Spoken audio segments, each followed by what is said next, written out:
would you like to manifest money? Angie Hawkins will tell us how. And what's so special about Angie is she's an inner glow coach who transforms women from chasing love and approval to radiating confidence so they can finally feel happy, free, and loved for who they are. And she works with women who've done therapy, read the books, have tried so many different things that haven't worked, and now ready for the real thing, which does work. So, Angie, tell us about what are the biggest blocks to manifesting money, and what can entrepreneurs do to overcome them?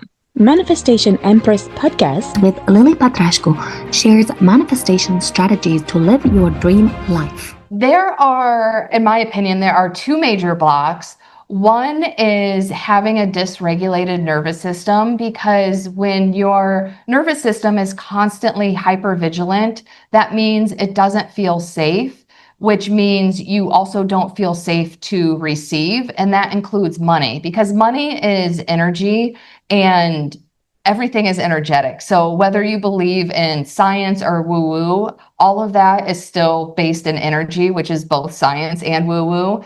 But having a regulated nervous system is everything, because when you feel safe in your body, you feel safe receiving money, you feel safe in your new identity, which is part of the belief portion, because another big block is that we all tend to carry beliefs about money, which, first of all, most beliefs are not even facts. So that's just it. They're a belief. But another part of that is they're beliefs that we generally inherit from our parents or primary caregivers. So having these beliefs that are not serving us are also closing us off to the energy of receiving money. Thank you. What would you say about women who are great at manifesting love, but are not great at manifesting money? What would you say is the thing that is kind of like lacking or not there?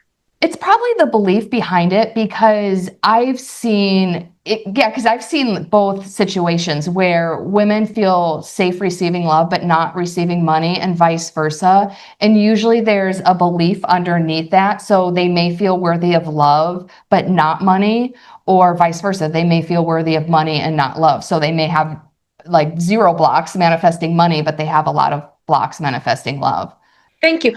For those women that want to manifest money, but are currently not necessarily struggling in the idea of, let's say, making money, but are really struggling with keeping money, what mindset shifts or what internal shifts need to happen so that women, let's say, that are currently making, let's say, $1 million a year, but at the end of the year, they find a way to actually either lose it all through bad investments, through mismanagement, through, I don't know, the tax man taking lots of money. I don't know, lots of different areas where the money is leaking.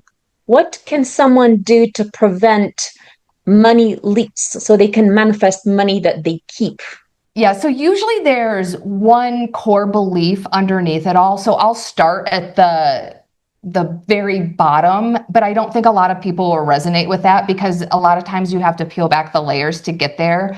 But it almost always comes back to self-worth. So if you do not believe that you're worthy of money, even if you're somehow able to receive it. So again, like say you somehow have $1 million and you were able to earn it and receive it, probably because you were in this vibration of being excited and happy. And so you were in the vibration of receiving it.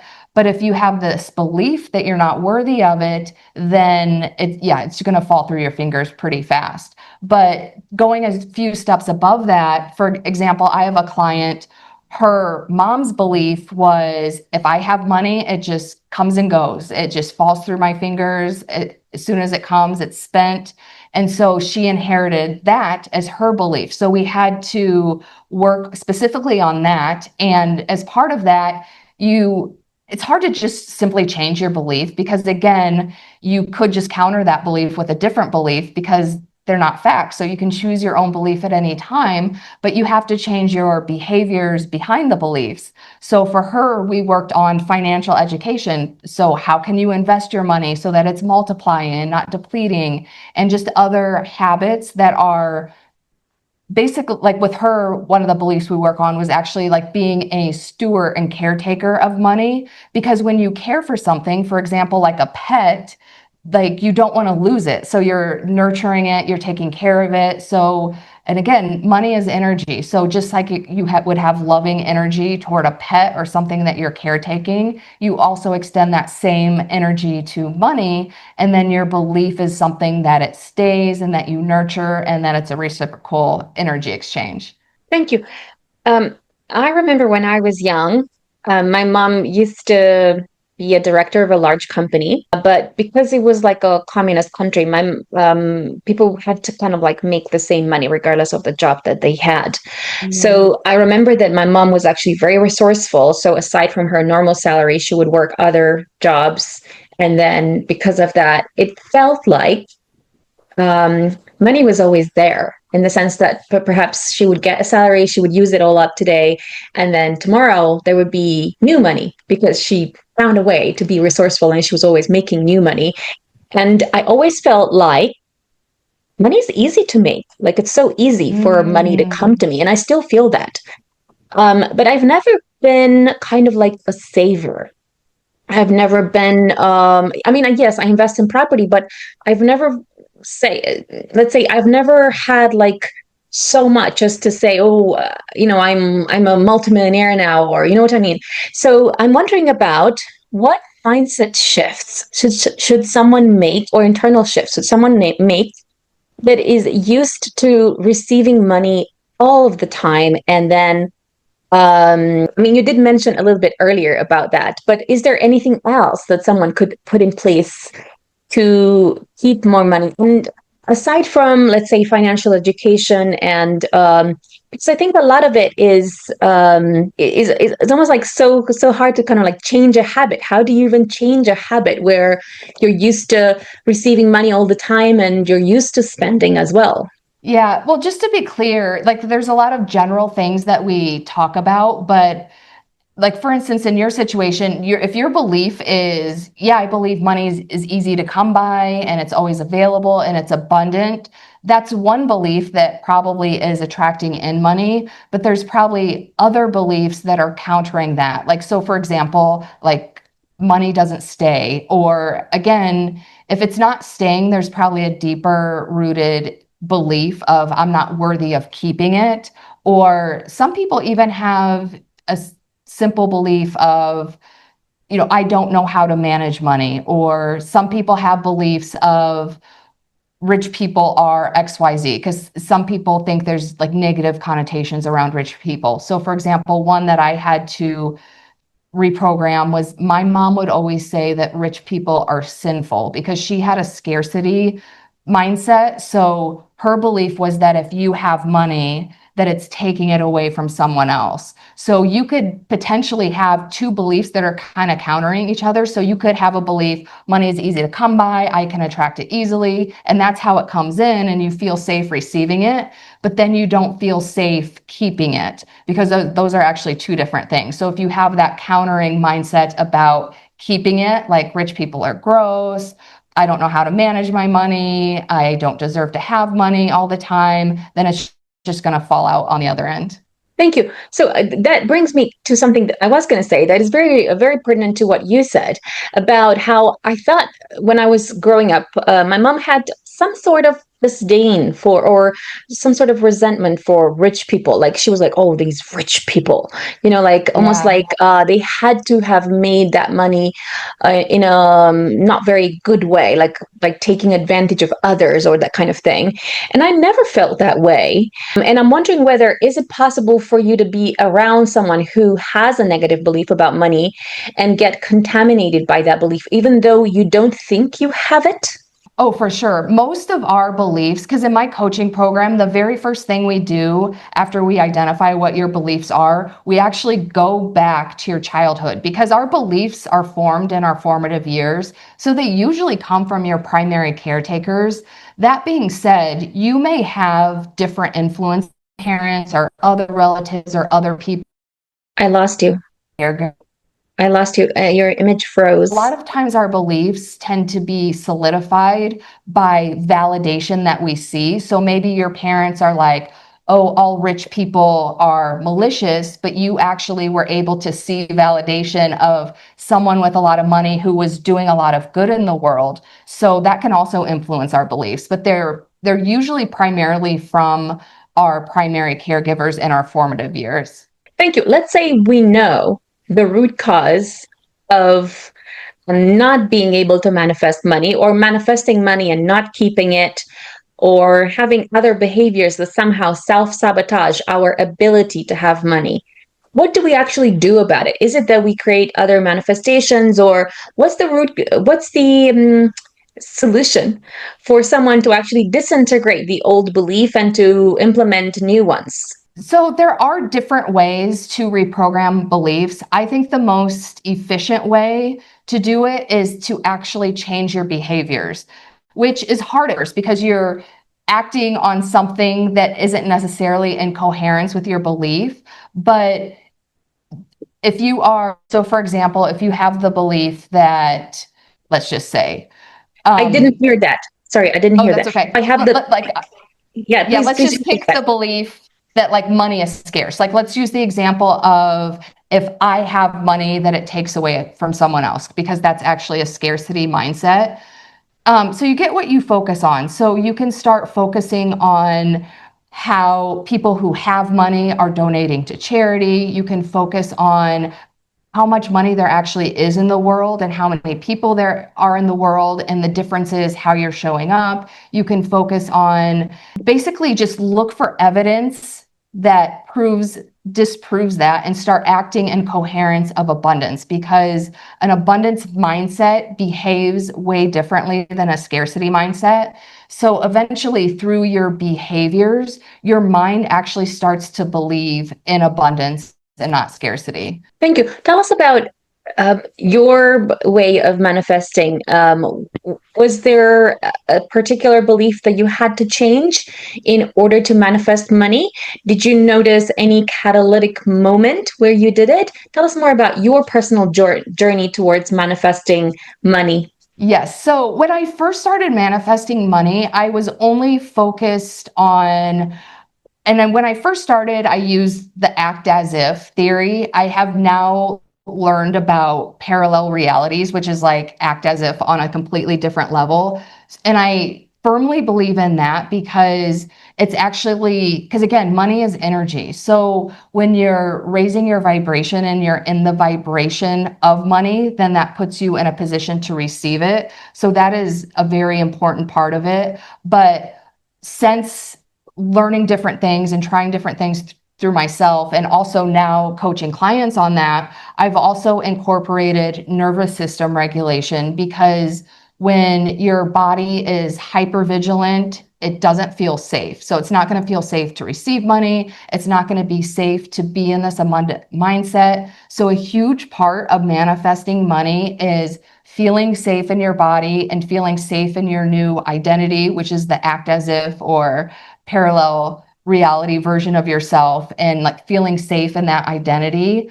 And another huge part is the belief reprogramming. I will spend as much time as I need to on a belief until I believe something else. And again, the belief reprogramming usually comes through behavior changes. But those are the Thank three you. main components. Thank you. Give me an example of an act as if situation that could help someone reprogram their belief. I'll give you a personal example, because I used to live in Chicago, and I decided when I lived in Chicago that I wanted to move to Hawaii. This was the beginning of 2018. And I did all the math, I did all the numbers, and the cost of living, especially in terms of real estate, because I knew if I wanted to move that I was all in and committed to my decision. So I was like, if I move to Hawaii, I want to buy a condo. So I did all the research, and to maintain my same standard of living in Hawaii that I had in Chicago, I needed $100,000 more to buy a home, which was a lot at that time. So I pretended. So this was like the beginning of 2018. So I just, in my mind, I was like, I'm moving later this year, even though I didn't have the money. I didn't know how I was moving. And also, this was before remote work was the trendy thing to do. So I was like, I don't even know if I'm going to have a job if I move. So, but I just pretended I'm moving. I'm the kind of person who's going to move later this year. And I called a realtor, and I was like, I'm moving to Hawaii later this year. This is my budget. And I gave her the budget that was $100,000 more. And she immediately set me up on her listings. I remember I ordered magazines. I would do everything to pretend that I was getting ready to move to Hawaii. I called for moving quotes. I called for quotes to ship my car. Like, I just pretended like it was happening. And then like I remember one day I was talking to my neighbor, and I told her, I was like, oh, I'm moving to Hawaii. And she was like, oh, my friend's mom is a realtor. Do you need to talk to her? So I called a realtor. It turned out that my condo had gone up like $50,000 in value. So I was like, oh, if I sell my condo, that's one chunk of money. I ended up getting another unexpected sum from someone else. I ended up getting this unexpected raise and bonus from work. So my point is, I ended up moving to Hawaii later that year with the exact same budget that I told my realtor. But the reason that happened is because when you act as if because you're in the energy of the person who already has that thing, you're attracting things at that same vibration. Because again, it's all energy, right? So because I was in this energy of I'm moving later this year, and this is my budget, and this is what's going to happen, that's exactly what I was attracting. Thank you. Tell us more about the reprogramming of limiting beliefs. What would someone do in terms of habits or actions or routines or apps that would allow someone to reprogram their limiting beliefs? I would say at the most basic level, because there's many ways to do this, but for general advice for everyone, at the most basic level, anytime you make a choice, and this is going to happen many times throughout the day because we make a lot of choices throughout the day, but anytime you make a choice, you would ask yourself, like for instance, when I was living in Chicago and I wanted to move to Hawaii later that year, every time I made a choice, I was like, what would someone who's moving to Hawaii later this year do? And I would do that thing. So you have to start with the awareness that you have a choice to make. And then within that awareness, make the choice of someone who's in the energy of what you want. And then that changes your habits because you're going to make a different choice with your habit based on that decision. Thank you. Tell us, what else have you managed to manifest on a personal level, or what some of your students managed to manifest leveraging your methods for manifesting money? So some of the things, I'll give you examples of me and clients. So other things that I've manifested is ever since I was a little girl, I wanted a red convertible. So one year I decided, and it was the same situation. I decided I wanted a red convertible. I didn't have the money for it, but I was like, I'm buying a convertible later this year. I called the dealership. I test drove it. I did all the things. And then later that year, I also got an unexpected raise and bonus from work. And so I got the money and I was able to afford the convertible. Another thing that's been a very common occurrence for me, this just happened recently, but anytime I have an unexpected expense, I always manifest the money to pay for it. So for example, just a few months ago in Hawaii, we have to have safety checks on our cars every year. So I just took my car last month or 2 months ago to get an oil change and a safety check, which would have been in total probably under $300. Very simple, very quick and efficient. Well, my car is 9 years old and my tires are 10 years old. And in the state of Hawaii, to pass your safety check, your tires cannot be 10 years old or older. So I had to buy all new tires to pass my safety check. And I also had to get like some brake fluid or whatever. And the whole bill ended up being $1,000, which was way more than what I was expecting to pay. And so my initial thought, like I got all tense and my nervous system got all anxious, but I immediately calmed down and I was like, it'll be fine. I'll just attract the money from somewhere else. And then a week later, so with my condo, I own a parking spot, but I rent a different parking spot that's covered. So I have a parking spot that I own, and an opportunity came up to rent out my parking spot, and the yearly rent ended up paying for my tires. So that's a very common occurrence for me whenever I have unexpected bills. And for clients, usually the first thing we manifest is manifesting back their payment for the coaching. And that's because that's super easy, because it's just kind of a low stakes investment, because you can manifest large amounts of money at a time, but I think it freaks out your nervous system. So I always recommend starting small. So that's usually the first thing that we do. Wow, that's so interesting. Tell me more about the kind of habits or routines that someone would get into to stay in a high frequency so that they can be positive and, thinking positive and believe that they can manifest money. Because I find, like when I'm angry or when I'm sad or when I'm depressed, it's really hard to even think of anything positive that could potentially go Yeah. well in your life. And I mean, I've had a lot of times when I was in a bad state and I received a lot of opportunities, and it was hard for me to actually answer to them, to like go to that particular event, to deliver that particular coaching package that client had asked. So how does someone remain in that high positive frequency so they can manifest money and keep it? So just to be clear, there is nothing wrong with feeling feelings that don't necessarily feel good, because we're human beings. And I think the term is toxic positivity. I think sometimes there's this desire to never feel anything negative. And I will be the first person to tell you, when you repress your negative feelings, they just come back later and it's even worse. So I'm a huge proponent of actually feeling your feelings. But that being said, you don't stay there. So that's why I'm really big on nervous system regulation and basically treating your nervous system like a baby. Because if a baby is crying, you're going to be like, do you need your diaper changed? Do you need to eat? Do you need to take a nap? Or maybe they're just cranky, right?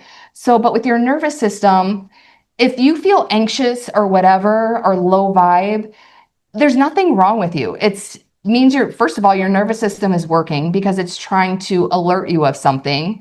Sometimes the alert is from like that caveman programming, meaning it's not really unsafe. So for example, going to my having to buy all new tires situation, that like I got a jolt of anxiety from that, but I wasn't in danger. So that's how I was able to like actually calm down my nervous system.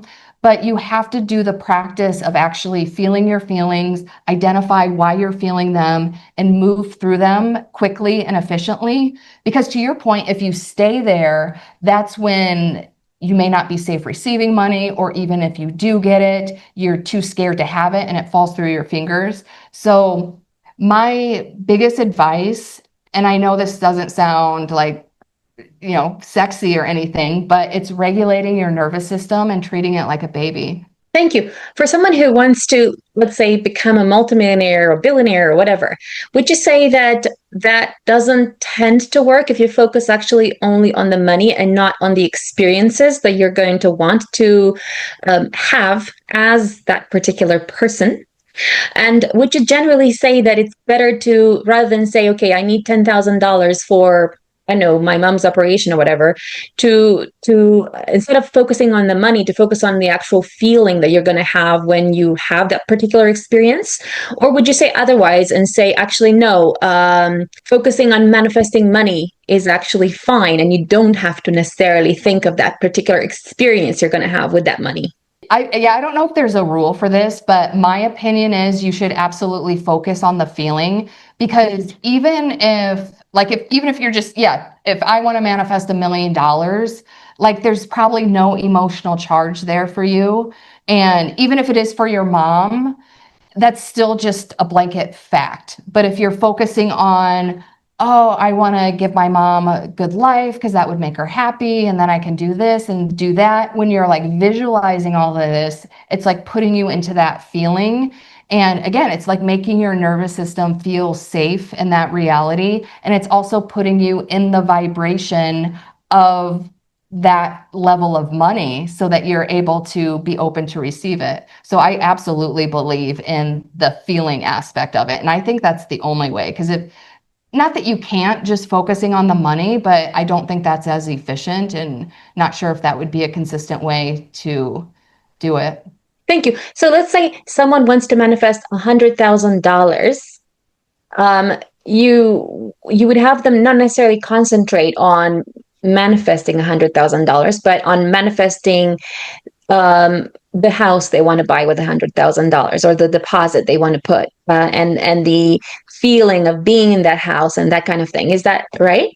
Well, actually, what I would have them do is focus on the identity of someone who has $100,000. So I would have them actually visualize, if you had $100,000, what would your day look like? And I'm talking about when you get up in the morning, what kind of bed are you sleeping on? How do you feel when you wake up? What are you eating? Who are you associating with? And just basically moving through your life as you have that $100,000. So it could be a variety of things. So even if you're using the $100,000 for the house, so for example, I needed $100,000 for my condo, but I was focused on the whole experience. Like if I live in Hawaii, what would I be doing? Where would I be going? What would I be wearing? I was focused on the experience of it, even though the money was for my home.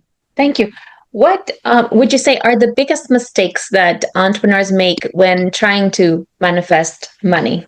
I would say the biggest mistakes are not regulating your nervous system. I feel like that's such an overlooked aspect of it, especially in entrepreneurship, because you're not getting this stable, steady paycheck, and you have these like spikes, and if something doesn't go as planned, it could like really cause anxiety, or and I hate using the word lower vibration because it's just a feeling, like you don't have to stay there. But another thing is, I think with belief reprogramming, there are things you can do, but they're just band-aid solutions, and it's only going to work short term. That's why I firmly believe in going back to the root of what our beliefs are, because again, most of them were formed in our formative years. So if you can get to the root cause and find a solution at that level, then that's a long-term solution that you can just work on and never have to worry about again, instead of like these little band-aid solutions. And by band-aid, I'm talking about more of the like spiritual bypassing stuff, because it's really not identifying why you have that belief. Thank you. How does someone become safe manifesting money? And you have been talking about regulation, the nervous system regulation, but what would someone do on a practical level to feel safe? Yeah, and that's why I recommend starting out small when you're manifesting money, because if you're broke and you manifest $1 million, that's going to feel very jarring to your nervous system. Whereas if you're like gradually increasing the amounts that you're manifesting, it gives you time to assimilate to that identity. It gives you time to form new habits, because maybe you do make some mistakes and like go on a shopping bender or something. You can identify, be aware, understand why you did that, and keep going. So that way, when you have larger amounts of money, you won't make the same mistake. And that's just my theory. I know some people are like, just go hard and go for the highest number you can. But I believe, especially if you're coming from a place of not having money, is to gradually build it up so your nervous system doesn't freak out. Thank you. I know of a guy, I think he made like $1 billion in 1 year with his company. I think it's called Gymshark Oh, during yeah. the pandemic. And I'm wondering about what would someone like that need to do to stay in that high frequency of manifesting money, and I guess changing millions of lives at the same time, and not actually self-sabotage, or make any like wrong moves. What would someone need to do to kind of get there? Yeah, and that's why, because I'm assuming, I would actually love to hear how he maintained that. But in my experience, again, it's more of a gradual increase so that your nervous system and new identity can always have time to recalibrate for the higher level of money. And then once you start manifesting more, the whole process becomes easier because you feel more comfortable doing it. You're more confident. And I feel like the next level almost seems easier because it's like, you know, your system, you know, you can do it. You know, the vibration you need to be in. So I would guess, I obviously don't know his situation, but once he was probably very focused on that vision of making that much money. And then once he's there, it's probably that much easier to get to the next level. Unless he does have limiting beliefs about the next level, then he would have to conquer those. Thank you. For people that have manifested money, how can they keep love? Because I find that, like, I met a few months ago a lady, and she had inherited like $30 million. And she did say how that caused a bit of an impact on her love life because it was hard now. Like, her partner, you know, he doesn't have even probably even $1 million. So it's like she would have had to be the one who, you know, takes both of them out and for dinner and this kind of thing. So I'm wondering, how would someone adapt, and how would someone manifest money and keep love? Yeah, that's interesting because at the end of the day, we can't control other people. We only have agency over ourselves. So even if we feel safe receiving that much money. So for example, she may have felt safe receiving that much money and keeping it and being a good steward of it. But if her partner doesn't, then unfortunately, it could be a mismatch because he either needs to do the work to meet her at her level, or she needs to go down to his level. So if they can't figure it out, it might not work out. And I know that sounds negative, but that's an unfortunate reality, and not just money, but just human growth in general. Because if you have a partner or friend or anybody, and you're not going on the same journey and you're mismatched, eventually there comes a point where you're so mismatched that it may not work out. So he would have to actually do the work to feel safe having that much money. Thank you. How does someone fight their fear of imperfection and lack of absolute excellence in the journey towards manifesting money? And the reason I ask you this is because, for example, I'll find that, let's say I get a $50,000 client, okay? And let's say I mess up his branding or his book publishing or something. Then, or not necessarily that I mess up, but let's say it's not to his expectation, okay? Then I would start to beat myself up, and I would start to think twice about offering this package because I'm thinking, oh my God, I'm unable to do it because I don't know enough, and who am I, and, you know, all these different things. So I'm wondering, how does someone bypass, you can say, the fear of failure and self-judgment, self-criticism in the journey towards manifesting money? I am so glad you asked me this question because I am doing a 3-day challenge on YouTube later this week, and it's about perfectionism, because the antidote is self-compassion. Because when you are a perfectionist and you're in that mindset, it's not about high achieving. It's about having these impossible standards and beating yourself up if you don't meet these impossible standards. Whereas high achieving has a growth mindset, meaning a growth mindset is, hey, I'm going to make mistakes along the way, but I use those as opportunities to learn and grow. So for example, in the situation you just gave, I have this $50,000 client. I just messed up, but if you have a growth mindset, you can turn that into, well, now I know what to do the next time I get a $50,000 client. So you are actually using that information to learn and grow. Whereas the perfectionist mindset is more like, it's all or nothing. I have to be perfect or this won't work. So because this didn't work this one time, I can never offer this again. But if you think about the most successful people in the world, like, they make mistakes, and that's just it. The difference is they have this growth mindset where they learn and grow from their mistakes. So my 3-day challenge on YouTube, which will be published by the time this comes out, it's all about self-compassion, because in those moments, instead of listening to your inner critic, you have to learn to have compassion for yourself and have that growth mindset that mistakes are part of the process. I'm going to learn and grow from them, because the goal is not to be perfect. It's to always be improving and always being the best version of yourself at any given time. And that includes giving yourself grace for being a human being. Thank you. Tell us more about some case studies of entrepreneurs you've worked with where you've helped them to manifest money or love, and what were their specific outcomes? Yeah, so it's interesting. I actually don't work with a lot of entrepreneurs, which is, I like that, because people who work in corporate America, they have this very fixed mindset that money can only come from my job. So one of the things that we work on is like, be open to, because your income is somewhat fixed in corporate America, right? So it's like, when you're manifesting money, be open to these other places that they come from. And even, like, for instance, a tax return. Sometimes it comes from a tax return that you weren't expecting. Sometimes it comes from like a scratch off. Like, I had, one client, it came from, unfortunately, her mom passed away, but she was in a pretty toxic relationship at that time.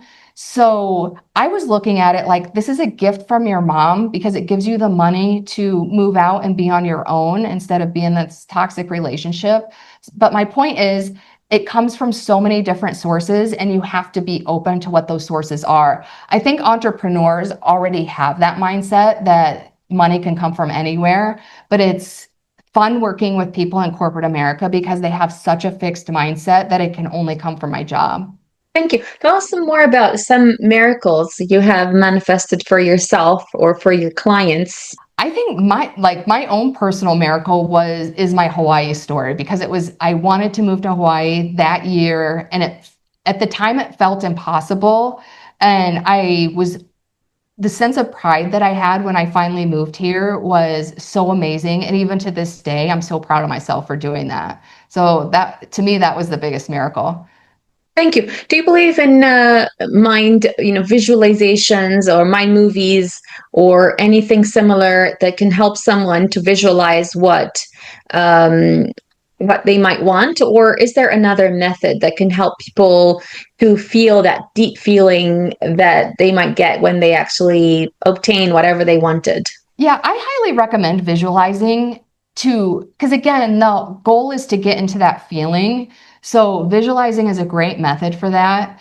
When I work with people who struggle with actual visualizing, my recommendation is to go to Pinterest and like create vision boards in Pinterest, because you may not be able to come up with this mental imagery, but there are so many beautiful pictures on Pinterest in any category. So just pick the thing that you're interested in. Like, maybe it's travel, maybe it's a new home, that you can create a board on any of those things. And then that becomes your visualization. And you can just look at that every day and kind of walk through, like, this is what my life looks like, and just scroll through your pictures on Pinterest. Thank you. Tell us where entrepreneurs and people from corporate America can connect with you. Yes, my website is runninginslippers.com. I just started doing the money manifestation coaching. It's not on my website yet, because I'm waiting for the 2 clients who are further along in the program. I'm waiting for them to actually complete it so that I have social proof. So it's not on my website yet, but if you're interested in it, you can reach out to me at runninginslippers.com. And I do offer a free 60-minute call for everyone. And what I do in that call, because again, a lot of what I'm saying here is very general. It's hard to give specific advice to the masses. But what we do on that call is we go back to your childhood and find out the root cause of whatever your limiting beliefs are. And that way I can give you recommendations for going forward. And if my program is not for you, I know other coaches, I have other resources. So the entire goal is to get you help, because we do live in abundance. So I want to help people realize that. Follow me for more manifestation techniques.